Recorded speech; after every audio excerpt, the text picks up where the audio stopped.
I've just been told by the gentleman to my right that I've been given the most difficult slot post-lunch and before the denouement, so I will do my best to wake you all up from your sugar from lunchtime.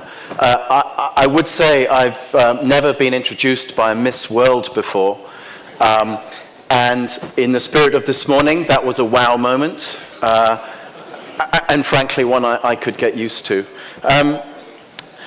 It is an extraordinary honor to be here today. It is my first visit to India, and I have to tell you, I'm profoundly overwhelmed on many levels. I spent some time in Mumbai with the Saatchi agency there for a few days, and now we're here in New Delhi, and it really is extraordinary. I'm very humbled and honored to be here, and you know, I arrive with an empty cup, which is filling up very quickly. Not least from what was a near religious experience with Swamiji this morning. For those of you who were there, what an extraordinary experience that was. I hope maybe in some modest way I can bring something in return this afternoon. One of the first things I noticed in arriving in India, and generally, is optimism, momentum. You may not be feeling it in the day-to-day, but coming from the Eurozone, and before that I was in New York the week before, I have to tell you, the difference is palpable, palpable. Yes, there may be the problems, and we've all got our problems, and there's some issues around certain aspects of the economy. Fundamentally, though, there is a sense of forward momentum, and that is so energizing to be here and feel that. You know, the front page of the Economic Times on Tuesday reflected the largest packaged goods company in India, Unilever's best ever 11th quarter of volume growth, exceeding expectations in profit, and the highest share price in record, just to take as a little example. So there's a definite palpable sense of optimism, a theme I'm going to come back to. I'm really not here to preach. I mean, who am I? I've come from Europe. What the hell do we know right here, right now, really? I mean, honestly, there's a lot of stuff going on, which I will cover in part. I'm not here to preach, but maybe just to share. So if I get a little bit over-exuberant or my vocabulary or style strays and crosses frontiers, I apologize in advance. It's just my natural state. The title we have today is a slightly odd title, Big Ideas in the Age of Now, and actually it really is a nonsense of a title. And I would observe that I think that in the, we're all in the communications business one way or the other, and yet we seem to be very good and adroit at communicating to our audiences, but we seem to be really not very good at communicating to each other. And I look at the titles through this conference, and they really are slightly questionable. Although I have to say, I think the conference itself has been magnificent. So let me try and make some sense of this title, Big Ideas in the Age of Now. And it starts and it ends with our audiences. And there'll be many recurring themes from previous speakers, but I'll try and make it purposeful and give it some topspin. It starts and ends with our audiences who live in the now. They just do. And Swamiji talked earlier about the way we view the world is about the future and looking, I will be happy, and it's the past, the present, and the future. And actually, it's the present that is the only reality. I may not quite remember the past, and I have no idea what's happening in the future, but the now is very much the real point. It's an existential position to take, but it's one I absolutely share. There was a piece of research done in the United States, our cousins in North America, in the 1960s, and it was asking 12 to 16-year-old boys, young men, whichever, asking them the question, very simple question actually, who are you? Who are you? And the response that came back was quite unanimous, and it was this, I am a rebel. It's the 1960s, that was the mindset, I am a rebel. They were very unclear what they were rebelling against. Was it Vietnam? Was it the sexual revolution? It didn't matter. It was the self-definition of the moment. We repeated that exercise with it was a quantitative study, the same demographic, the same numbers, the same place, last year for one of our clients. We just asked these young men, who are you? And once again, there was a fairly unanimous response. And in reporting it back, our clients said, no, before you tell me, let me guess. Is it I am connected? Is it I am wired? Or maybe, given it's after the Lehman's and the economic crash, maybe I am cynical or worried. It was none of those things. The answer to the question, who are you? The answer was, I am creative. I am creative. And by that they mean, if you look at our generations, our audiences, they're the most film literate audience in the history of mankind. They've effectively got a PhD in film grammar. When the camera shudders, when the lights change, when the music score goes from major to minor, they can interpret film much better than we can, actually. Which, by the way, is another speech, which is why the importance of craft is so important. But I will save that one for another day. These people are creative. They're sound engineers. They re-edit stuff. They put soundtracks on. They send it to their friends. They are creative.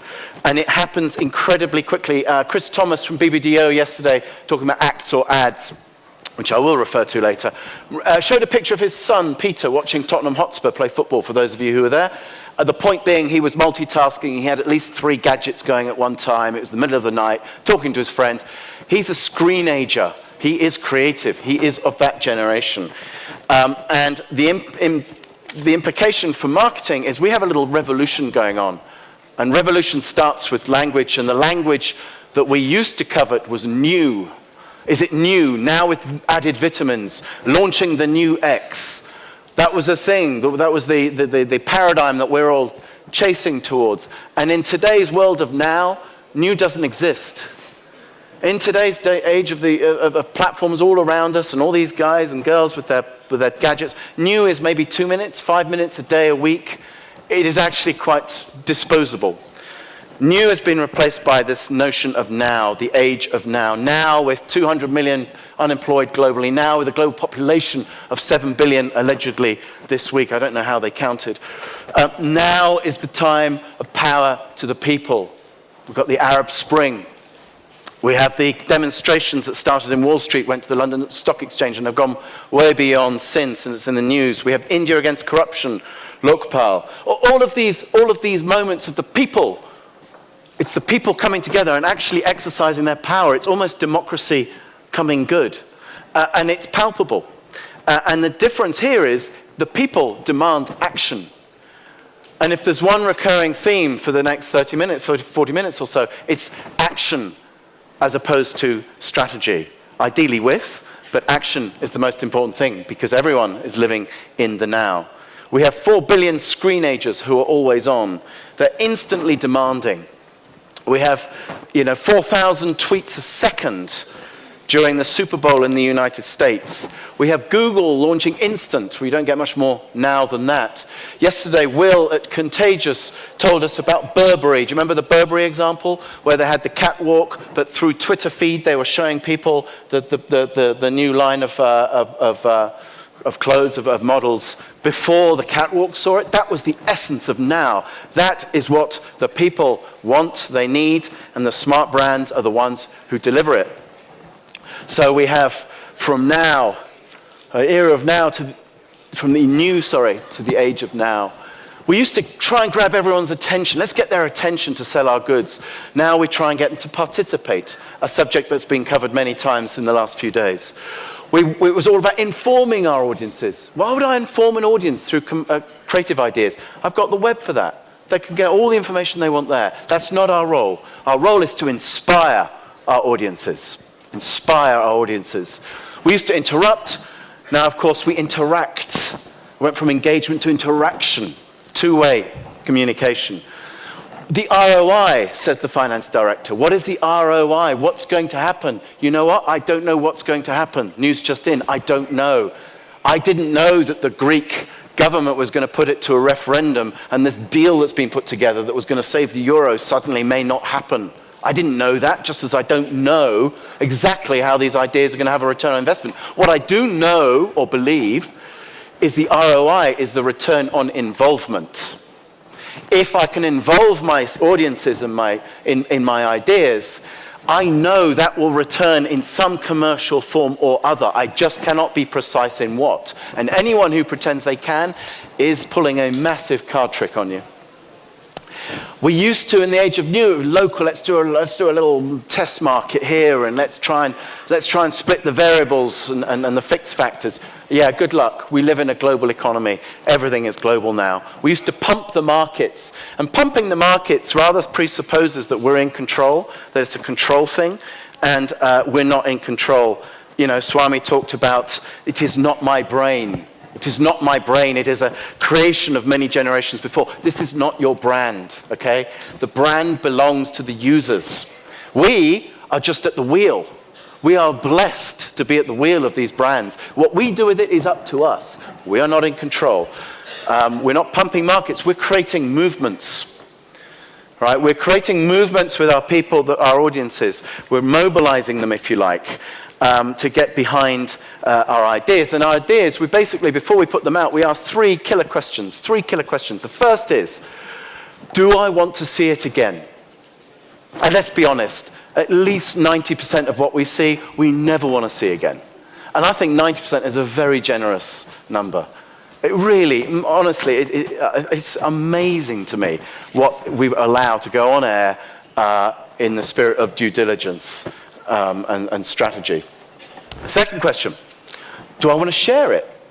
Chris Thomas from BBDO yesterday used the natty little phrase, if they won't share it, don't air it. If they won't share it, don't air it. Fine, we know, we get the point. Do they want to share it? Because if they do, my return on involvement is just going up a little bit. And thirdly, actually, do I want to improve it? Do I really want to engage with this idea and try it with a new soundtrack, or try re-edit it, or mash it up a bit and send it on to my friends? Think about our creative audiences. I am creative. Now is about having an instant following. And I'm going to show you a little example from the UK for T-Mobile, which is a telecommunications and mobile brand. And the basic start point there was the agency in previous years had produced, in my opinion, a litany of utterly pointless advertising. And it was ad artifice with white middle-class people with square jaws high-fiving each other, using phones, with a stupid rock track, and then had an end line. And the end line was, life is for sharing. Okay? Life is for sharing. And the brilliant, brilliant brief from a very brilliant client, he said, I want people to feel my end line, not read it. I want to feel my end line. Life is for sharing. What does that mean? Well, of course it means that I can text, phone, film. Yes, I can share stuff. In a utilitarian level, on a utilitarian level, features and benefits are covered in that line. But what about open up the window to the soul of the brand? What is it really saying?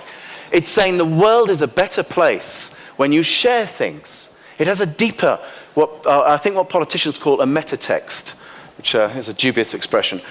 So the way we approached this was to create events, if you like, where we'd put on an event and then stand back. We're using hidden cameras. In this case, there was 18 hidden cameras. And to see how people responded. And by and large, they used their phones to share it. We would film them sharing this thing and create it as content. Most of what we created lived online and was used in social media. But to get things ignited, we always edited a TV commercial. We tended to do the event and have the TV commercial on at the same evening.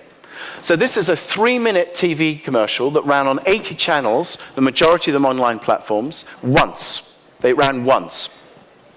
It was our content, it was our catalyst to invite people into the world through MySpace and social media and online and YouTube and blah. Anyway, let's see what you make of this.